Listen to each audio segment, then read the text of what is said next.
Hello there, Sev here from Motorhome Dealer Group and welcome to this video guide on the Nord Elettronica NE183-M8 panel. So this is very similar to the NE183 panel, but it is a little bit more simplified, and I thought I'd do just a separate video guide for this particular panel. So if your panel looks like this, the easiest distinguishing feature from this and the NE183 is that the lighting switches here on the NE183 are over here, and these functions, the up and down arrows, the cancel and the enter, are sub functions of these particular buttons, whereas over here on that panel you have heating controls and so on.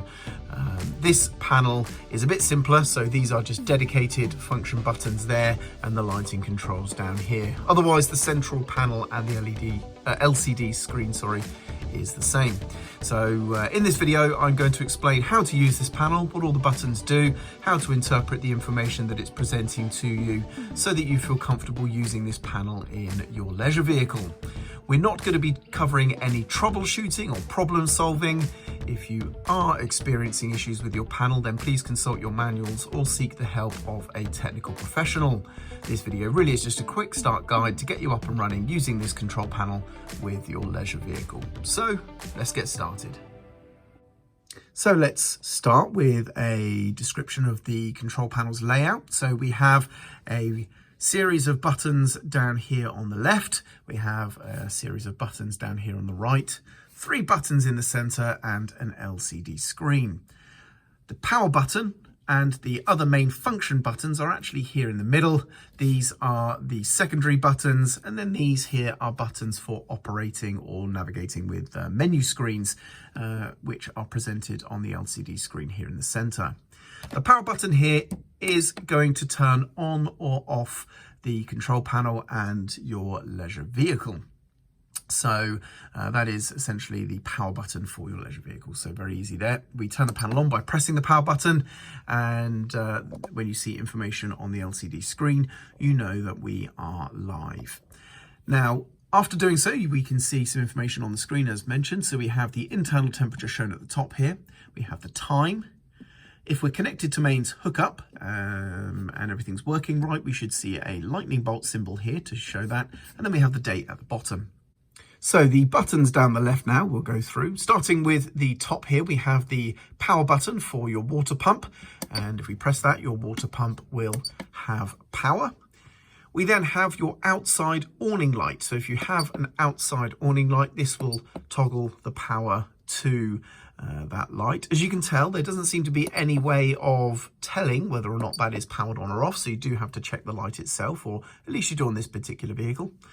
We then here have an entranceway light, so that's turned on this little entranceway light here just to the left, so that is going to power that. And then the rest of your main cabin lighting is the light bulb button down the bottom.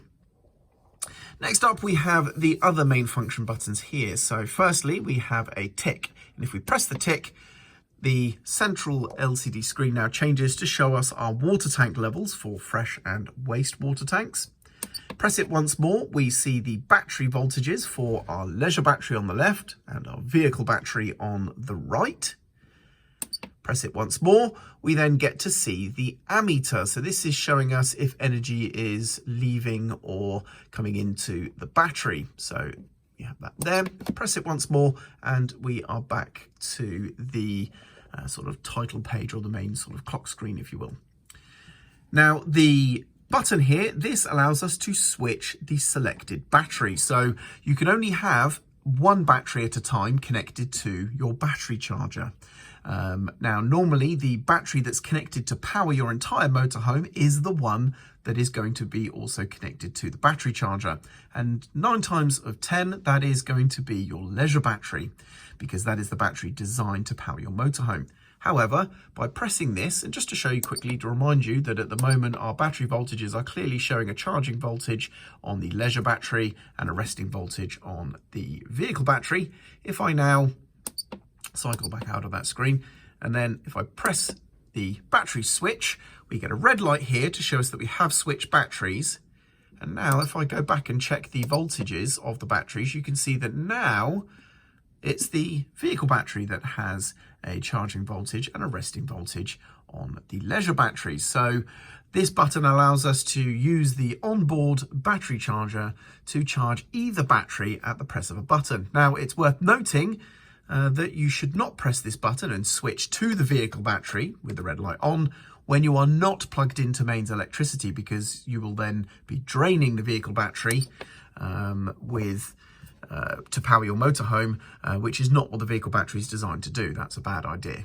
So only press this when you're plugged into mains electric hookup. You see that lightning bolt, you know that you can use the mains charger to charge your vehicle battery, so you can switch over and keep the batteries nicely maintained. So next up, let's talk now about the buttons down here. And to use these, we need to use the settings menu, and to access that you can see this little clock symbol here. That means there's a secondary function to this button, and that is performed by pressing and holding. So if I press and hold the tick button, we should then enter the settings menu. The first page we have is going to be the time and date. Now, firstly, we can navigate through the different settings pages by pressing the up and down arrows. If we want to change any information on a page, we press the enter button. And if we want to go back out, we press the C, or the cancel button. So as you can see, we're back out the menu from pressing C there. So I'm going to go back in, and we'll start with the time and date. So now to change the information here, I press the enter button. We have the day selected first. We can use the up or down arrows now to change that accordingly. Enter button will now go to the month, and then to the year, then to the hour on the clock, and to the minutes. And when it's all set, there's no flashing numbers there, which means we are now back out of the sort of data entry mode, and we can now cycle back through the pages. So that's how you set the time and date. Next one down is an alarm. So if I press the enter button to change the information here, we have the off flashing, which means we're choosing whether or not we want the alarm on or off. And then we would choose the time that the alarm is going to go off. So that's how you set an alarm if you wish. Going back down, we have tank alarms for either the fresh or waste tank. So if we want to be alerted when the fresh tank is getting empty, we can turn that alarm on, and one also for the waste tank getting full. So press the enter button, choose whether or not I want that fresh tank alarm on or off, as you can see. And we can do the same again for the waste tank's own alarm. The next is going to be a low battery warning alarm, so we can turn that on or off. And the next one is going to be whether key beeps are used. So as you can see here, if I turn the key beeps off, now when I press these buttons, there is no beep noise to confirm an action there. So that's what that does. And then the next one here is your LED brightness. So typically these two LEDs here. So if I go into here, you can see I can now change the brightness from low, medium, and high or off. So that's what that does there, which can be useful at night time if either of these LEDs are on. That could be a little bit annoying if you have a bright light coming from the control panel. You can turn that off. And then lastly, the last page is an information page there. And as mentioned previously, to get back to the clock screen, just press the C and we are back out. And that is basically it. That is how to use the Nord Elettronica NE183-M8 control panel. Hopefully you found this video useful. I'm Sev, and thank you very much for watching.